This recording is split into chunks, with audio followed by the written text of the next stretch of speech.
എല്ലാ പ്രിയ വിദ്യാർത്ഥികൾക്കും പുതിയ സ്വാഗതം. കേരളത്തിലെ 6 ജില്ലകൾക്ക് അവധി പ്രഖ്യാപിച്ചുകൊണ്ടുള്ള ഏറ്റവും പുതിയ അറിയിപ്പാണ് ഇപ്പോൾ പുറത്തുവരുന്നത്. വിശദമായ വാർത്തയിൽ തന്നെ നടക്കാം. ആദ്യമായി ടീച്ചറിൽ കാണുന്ന വിദ്യാർത്ഥിനികൾ തീർച്ചയായും മറക്കണ്ട. സബ്സ്ക്രൈബ് ചെയ്ത് കൂടെ പ്രത്യേകം ശ്രദ്ധിക്കുക. സബ്സ്ക്രൈബ് ചെയ്തതിന് നോട്ടിഫിക്കേഷൻ ബെല്ലേക്ക് ഓൾ ഓപ്ഷൻ എനേബിൾ ചെയ്യുക. ചാനൽ വീഡിയോസ് നിങ്ങൾക്ക് ഉപകാരപ്രദമാകുന്നുണ്ട് തീർച്ചയായും ലൈക്കും കൂടി ചെയ്യുക. അതുപോലെ നിങ്ങളുടെ സുഹൃത്തുക്കളിലേക്ക് ഷെയർ ചെയ്ത് കൊടുക്കാനും കൂടി പ്രത്യേകം ശ്രദ്ധിക്കുക. അതുപോലെ നമ്മുടെ ചാനൽ വാട്സ്ആപ്പ് ചാനൽ ജോയിൻ ചെയ്യാനുള്ള ലിങ്ക് നിങ്ങൾക്ക് വീഡിയോ നല്ല ഡിസ്ക്രിപ്ഷൻ ബോക്സിൽ നൽകുന്നതായിരിക്കും. അപ്പോൾ നമുക്കിതിനെ വളരെ സുപ്രധാനവും വളരെ പ്രാധാന്യമറിയിക്കുന്ന വാർത്തയിലേക്ക് തന്നെ കടക്കാം.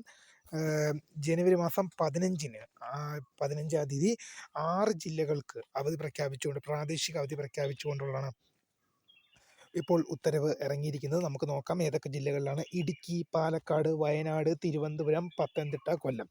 ഇടുക്കി, പാലക്കാട്, വയനാട്, തിരുവനന്തപുരം, പത്തനംതിട്ട, കൊല്ലം എന്നീ ജില്ലകൾക്ക് തൈപ്പൊങ്കൽ പ്രമാണിച്ച് തമിഴ്നാടുമായി അതിർത്തി പങ്കിടുന്ന ഈ 6 ജില്ലകൾക്ക് തൈപ്പൊങ്കൽ പ്രമാണിച്ച് ജനുവരി മാസം 15-ന് പ്രാദേശിക അവധി പ്രഖ്യാപിച്ച് ഉത്തരവായിട്ടുണ്ട്. അപ്പോൾ പുതിയ കാണുന്നൊരു my name is Krita, founder script the guiding. Thanks for watching. By.